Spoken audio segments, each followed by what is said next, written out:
Today we'll be traveling Finnair all the way to Tokyo, so hopefully I'll be trying the famous blueberry juice in Finnair, which I've never tried before, so I'm quite looking forward to do that. I'll be reviewing the first flight there. It's just a short flight of just 2 hours or so, and then we've got a short transit in Helsinki for 40 minutes, and then we've got to go to Tokyo Airport, which is about 14 hours or so. I'll be reviewing the cabin, the seat, the entertaining experience, whether this price saving is worth the money or not. Without further ado, let's go check in and board our first flight.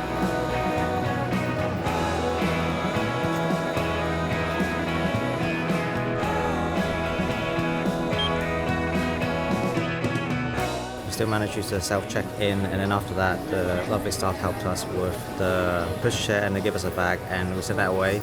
Relatively easy, and then we had 2 other suitcases, like a medium-sized one, and we sent them away just like you normally do the self-service check-in bit.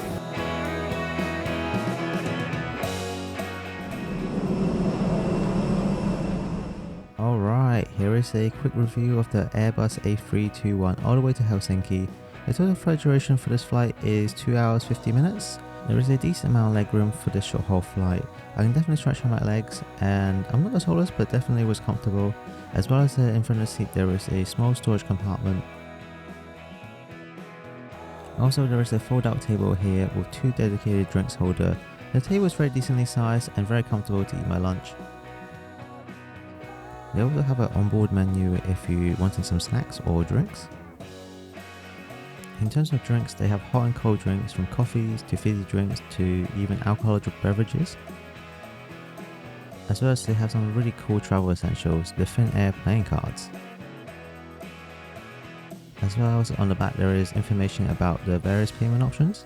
Electronic devices during the flight.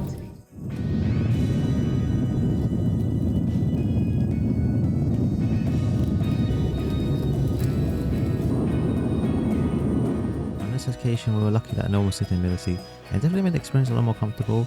But then again, this is randomly by luck, so I can't really take this into account. Overall, it was a decent short haul flight all the way to Helsinki, but let's get out into the more exciting part again, all the way to Tokyo.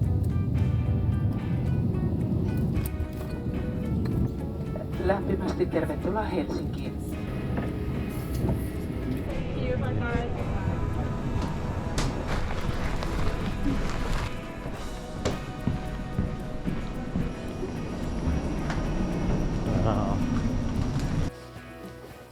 Alright, finally I am sitting down after arriving at Helsinki airport. Wow, it's been quite a journey. I didn't really get to really talk about experience after we landed at Finnair airport because basically we lost our luggage, and I'll go into this story a little bit further down the line. I'd just like to talk about the Airbus A350 experience with Finnair.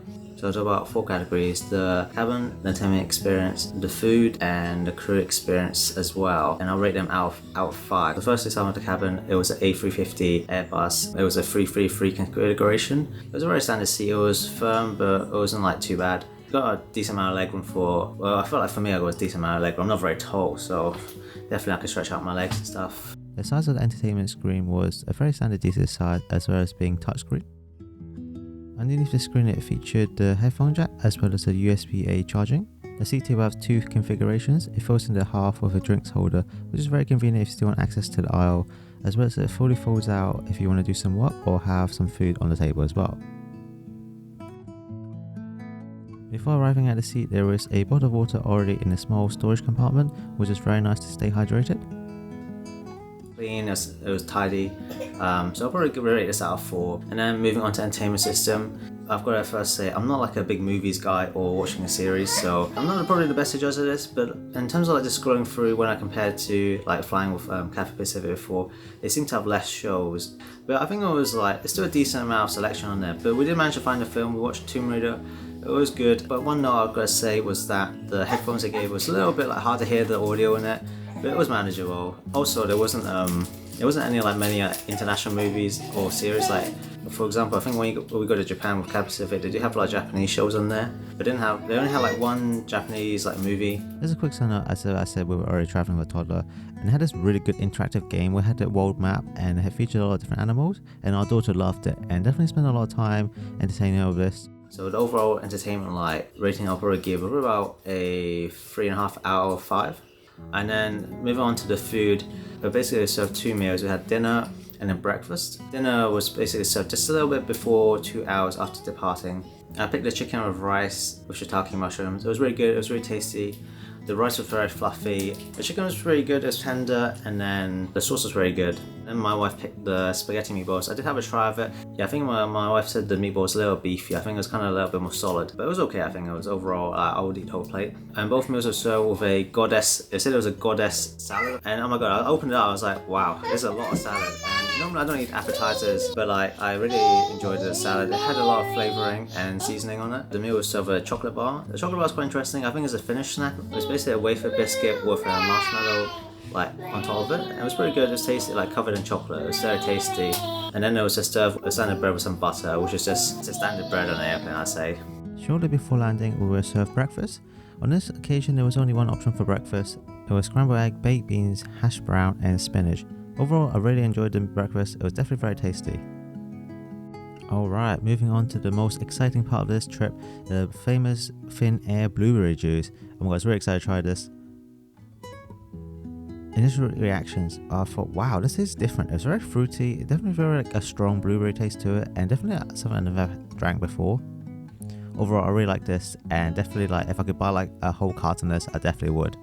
There's a quick side note, there was no toddler food provided, which wasn't a big deal for us because we already prepared some food for our little toddler, but definitely something to keep in mind. Compared to like Cathay Pacific, which offer toddler food, this is definitely a thing to consider if you're traveling with a toddler. Last time we flew with Cathay Pacific, they gave us a whole goodies bags for our toddler, which was really cool, and we actually thought it was definitely very nice. I think in terms of like the size of the meal, it wasn't very big, I think, but I think the quality of the food was pretty good, so I would give this rating a 4 out of 5. I think it was pretty good. So moving on to the last category, I think the staff and overall experience. I think the staff was very proactive and very kind and very cheerful. Because even as I said before, when we first boarded, we was treated very nicely. Where they talked to us, even though they were probably all in a rush waiting for us. As well as like when we had dinner service, it was very efficient. It was very fast, moving the front to the back. As well as they always walk around, seeing anyone need any water and collecting a lot of trash. I would notice they must have went around a lot of times because I couldn't get any sleep on the whole journey, and I noticed them walking back and forth quite a lot of times, which is good, you know. I think sometimes like you have a lot of rubbish and you just need to get taken away, so I definitely applaud them for that. Also, there was another feature which I quite like on the Finnair, where you can actually order a drink from the internet system or the screen. So basically, I ordered a milk or coffee, and it's very easy. You just like press the coffee and then you add it to the cart and just check out. And it arrived very quick, because normally when you fly Finnair, I believe they give you any snacks or anything like that, or you have to pay for them. But then she gave me, well, I say like a biscuit kind of thing. I don't know what it is. I haven't had it yet, but yeah, it was a very nice gesture. So I think I'll give this like overall 5 out of 5 rating for the staff and the crew. It was very good. Hey everyone's editor Alex here, and actually looking back at this, I actually didn't talk about the lost luggage situation. I think due to the nature of this short transit time and being delayed out of London, obviously our luggage got delayed and we had to pick it another time. I won't go on too much about this because I'm not sure actually how often this actually happens. If you guys are more interested about that, I'll talk a little bit more about it in our day one vlog in Japan. I'll link down at the top right if you're interested, where we go through talking about that as well as exploring a very local area in Japan. So yeah, if you're interested about that, I'll link it at the top right. Anyway, back to Alex. So going back to the main objective of this story and adding all these factors together was flying Finnair worth saving potentially around 300 to 700 pounds. Yeah, I think so. Yeah, I definitely think that saving this much money, you could do a lot of things in Japan with this kind of money, and the overall experience was pretty good. I think even though like it was a little bit cheaper than other like airlines, it was definitely worth that. It was still a decent standard and the quality was there. So yeah, I was very happy overall with the experience. I hope that experience helps you if you're deciding to go to Japan, whether you're deciding to fly with JAL, Finnair, etc. All the other options out there. I'd like to hear what you guys thought about this, and if you have a similar experience with flying other airlines, please leave them in the comments. I'd be interested to know and help other people decide what is the best option for anyone deciding to go to Japan. Until next time, have a good day. Bye for now.